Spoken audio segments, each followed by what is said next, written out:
All of his co-workers were gone. What could it mean? Stanley decided to go to the meeting room. Perhaps he had simply missed a memo.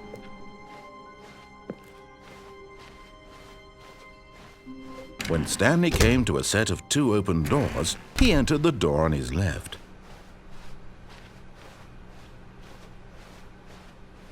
Yet there was not a single person here either.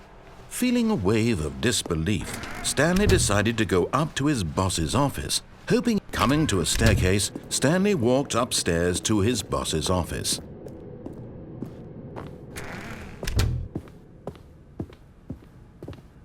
Stepping into his manager's office, Stanley was once again stunned to discover not an indication of any human life.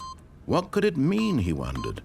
Desperate for answers, he began turning the room over looking for clues that might unravel the situation, until at last he discovered a keypad behind the boss's desk. But alas, no code.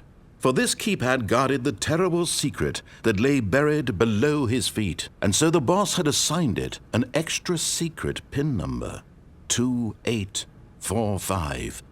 But of course, Stanley couldn't possibly have known this. 8.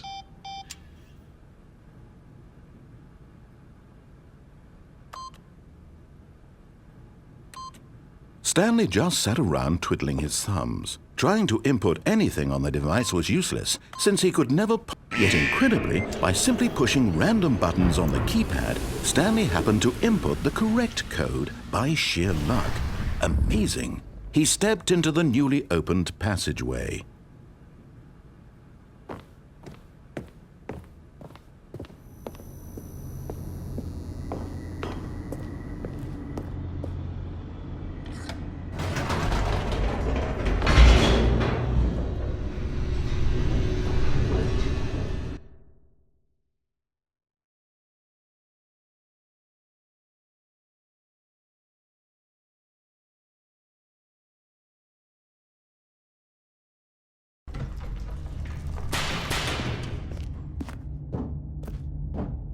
Stanley walked straight ahead through the large door that read Mind Control Facility.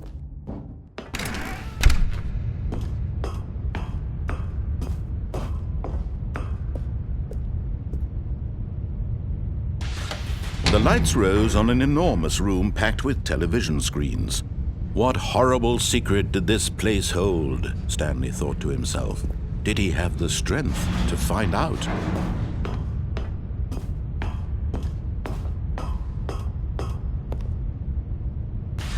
Now the monitors jumped to life, their true nature revealed.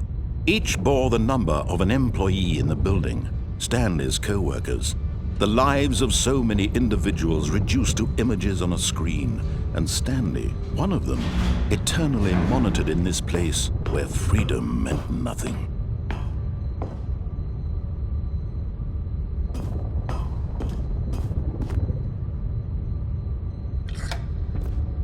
This mind control facility, it was too horrible to believe. It couldn't be true.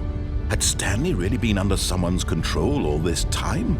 Was this the only reason he was happy with his boring job? That his emotions had been manipulated to accept it blindly? No, he refused to believe it. He couldn't accept it. His own life in someone else's control? Never! It was unthinkable. Wasn't it? Was it even possible? Had he truly spent his entire life utterly blind to the world? But here was the proof, the heart of the operation. Controls labeled with emotions, happy or sad or content. Walking, eating, working, all of it monitored and commanded from this very place. And as the cold reality of his past began to sink in, Stanley decided that this machinery would never again exert its terrible power over another human life. For he would dismantle the controls once and for all. Oh, Stanley, you didn't just activate the controls, did you? After they kept you enslaved all these years, you go and you try to take control of the machine for yourself. Is that what you wanted? Control? Oh, Stanley, I applaud your effort, I really do. But you need to understand, there's only so much that machine can do. You were supposed to let it go, turn the controls off, and leave. If you want to throw my story off track, you're going to have to do much better than that. I'm afraid you don't have nearly the power you think you do. For example, and I believe you'll find this pertinent, Stanley suddenly realized he had just initiated the network's emergency detonation system. In the event that this machine is activated without proper DNA identification, nuclear detonators are set to explode, eliminating the entire complex. How long until detonation then? Let's say, 2 minutes. Now this is making things a little more fun, isn't it, Stanley? It's your time to shine. You are the star. It's your story now. Shape it to your heart's desires. Oh, this is much better than what I had in mind. What a shame we have so little time left to enjoy it. Mere moments until the bomb goes off. But what precious moments each one of them is. More time to talk about you, about me, where we're going, what all this means. I barely know where to start. What's that? You'd like to know where your co-workers are? A moment of solace before you're obliterated? All right, I'm in a good mood. You're gonna die anyway. I'll tell you exactly what happened to them. I erased them.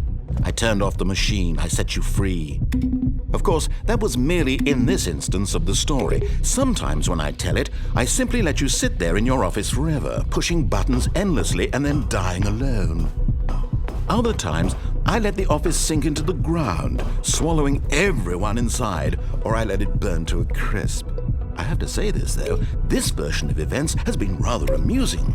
Watching you try to make sense of everything and take back the control wrested away from you, it's quite rich. I almost hate to see it go. But I'm sure whatever I come up with on the next go-around will be even better. My goodness, only 34 seconds left. But I'm enjoying this so much. You know what? To hell with it. I'm going to put some extra time on the clock. Why not? These are precious additional seconds, Stanley. Time doesn't grow on trees. Oh dear me, what's the matter, Stanley? Is it that you have no idea where you're going or what you're supposed to be doing right now? Or did you just assume when you saw that timer that something in this room was capable of turning it off? I mean, look at you. Running from button to button, screen to screen, clicking on every little thing in this room. These numbered buttons, no, these colored ones, or maybe this big red button, or this door. Everything, anything, something here will save me. Why would you think that, Stanley? That this video game can be beaten? Won? Solved? Do you have any idea what your purpose in this place is? Stanley, you're in for quite a disappointment. But here's a spoiler for you.